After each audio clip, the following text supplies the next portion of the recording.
Hello guys, it's me, Sir Yabs TV. So we have common monomial factor. So it's defined as the common factor of each term in a given polynomial. So example number 1, 4x cubed minus 20x squared plus 8x. So ano kaya yung factor niya? So with the help of greatest common factor or GCF, in terms of numerical coefficient for 20 and 8, kunin natin yung pinaka-greatest common factor nila. So gamitan natin siya ng prime factorization. So 4 is equal to 2 squared. Then 20. So 4 times 5. Okay, so the factors of 20 are 20 or 2 squared times 5. Then 8 is 2 squared times 2. Okay, so then kunin natin yung pinaka-common na factor ng mga numbers na ito, 4, 20, and 8. So yung pinaka-common na factors is 2 squared, 2 squared, and 2 squared. So that means 4. So our GCF for the numerical coefficient is 4. Okay? Now for the variable, so x, pinaka-common x raised to 1, yung pinaka-smallest exponent. So siya yung GCF when it comes to variable. So therefore, in order to solve this or to factor this example, rewrite muna natin yung original given. So 4x cubed minus 20x squared plus 8x. Then yung GCF natin, i-divide natin by term. Okay, so 4x. Okay. So now, when we divide variables, subtract lang natin yung exponent. So gaya ng x cubed, the denominator is x raised to 1. So subtract lang natin yung exponent. So 4 divide 4. So GCF, labas natin. So ito na yung factors natin ha. So x cubed divide x raised to 1. So subtract the exponent. So yung exponent is x raised to 2. 4 divide 4 is 1. Di na kailangan isulat. Then 20 divide 4 is 5. Okay, ganito lang yung mag-factor ng common monomial factor or factoring. So this is just an example for grade 8 students. So 20 divide 4 is 5. Si x, subtract lang yung exponent. Then 8x divide 4x. So ito na yung factor for number 1. Okay? So final answer. Next, let's take example number 2.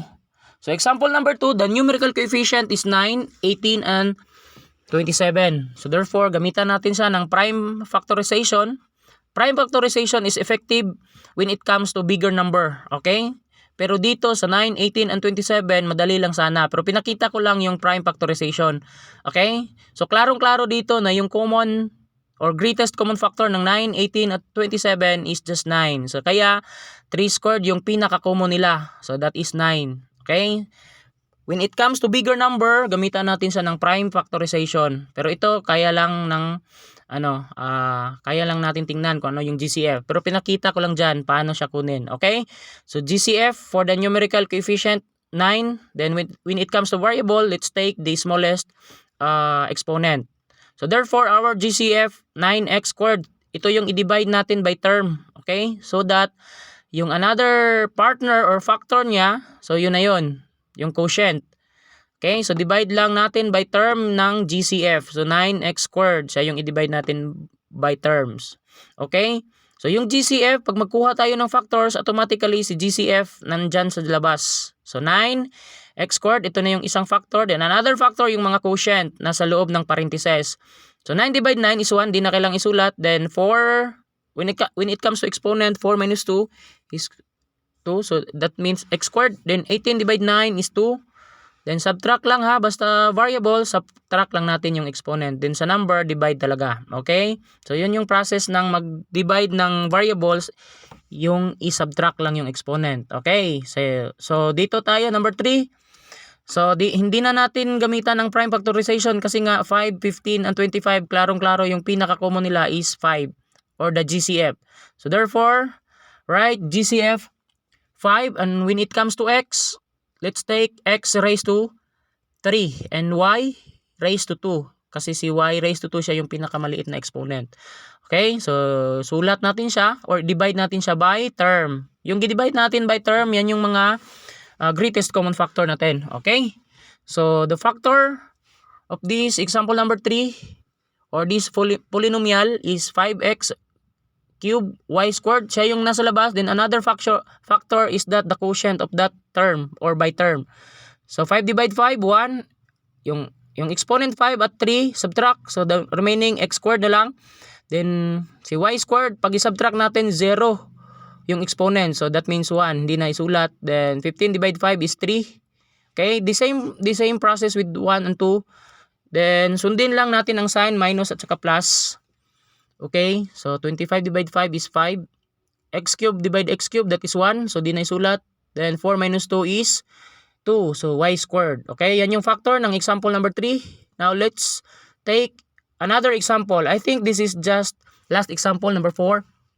So tingnan natin yung 8, 4 at 12. Saan sila mag-common or saan silang factor na mag-common? So the factor or greatest common factor for 8, 4 and 12 is 4.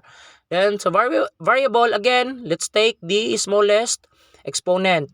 Okay? So tingnan nyo lang kung sino yung pinakamaliit na exponent na variable. So dito, tatlong variable, x, y, z. But again, huwag kayong malito. Tingnan lang yung pinakamaliit na exponent. Siya yung common by terms. Okay? Siya yung, kaya tinawag siyang common monomial factor. Okay? So now, divide, 8 divide 4. So again, sa GCF, siya yung isang factor, then yung another factor, yun yung nasa loob ng parentheses. Yun yung quotient ng by term. So 8 divide 4 equals 2. Then sa x, wala na si x, 1 na.